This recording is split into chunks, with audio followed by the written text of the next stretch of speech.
நீங்கள் தியானத்தில் ஆழமாக செல்லும்போது உங்கள் மூளையின் அலைகள் பீட்டா விழிப்பு நிலையில் இருந்து ஆல்பா அமைதியான நிலை அலைகளுக்கும் பின்னர் தீட்டா ஆழ்ந்த தியான நிலை அலைகளுக்கும் மாறுகின்றன.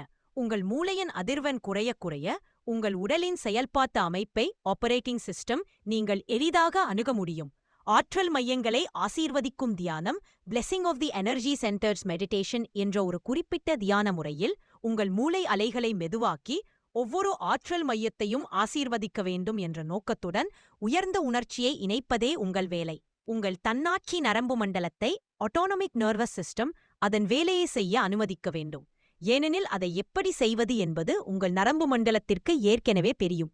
இந்த செயல்பாட்டின் போது நீங்கள் சிந்திப்பதோ கற்பனை செய்வதோ அல்லது பகுப்பாய்வு செய்வதோ இல்லை. மாறாக உங்கள் உடலில் சமநிலையையும் ஒழுங்கையும் உருவாக்க ஒரு தகவலின் விதையை விதைத்து அதுவாகவே செயல்பட அனுமதிக்கிறீர்கள். இந்த தியானத்தின் மூலம் மாணவர்கள் தங்கள் ஆற்றல் மையங்களில் ஆற்றலை எவ்வளவு திறம்பட அதிகரிக்கிறார்கள் மற்றும் சமநிலையை அடைகிறார்கள் என்பதை அளவிட முடியும். இதற்காக வாயு வெளியேற்ற காட்சிப்படுத்தல் கேஸ் டிஸ்சார்ஜ் விஜுவலைசேஷன் ஜிடிவி என்ற சாதனம் பயன்படுத்தப்படுகிறது.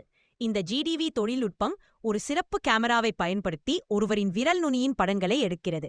செயல்படும் விதம் ஒருவரின் விரல் நுனியில் ஒரு மில்லி வினாடிக்கும் குறைவான நேரத்திற்கு மிகவும் பலவீனமான மற்றும் முற்றிலும் வலியற்ற மின்சாரம் செலுத்தப்படுகிறது.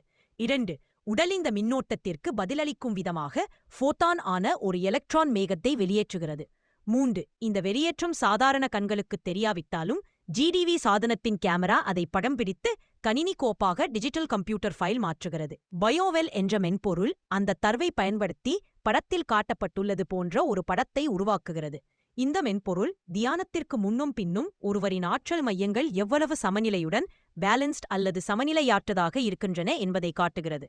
சமநிலையான ஆற்றல் மையங்கள் சரியான நேர்கோட்டில் தோன்றும். சமநிலையற்ற ஆற்றல் மையங்கள் மையத்திலிருந்து விலகியிருக்கும். ஒவ்வொரு ஆற்றல் மையத்தையும் குறிக்கும் வட்டத்தின் அளவு அதன் ஆற்றல் சராசரியை விட குறைவாகவா சமமாகவா அல்லது அதிகமாகவா என்பதை காட்டுகிறது.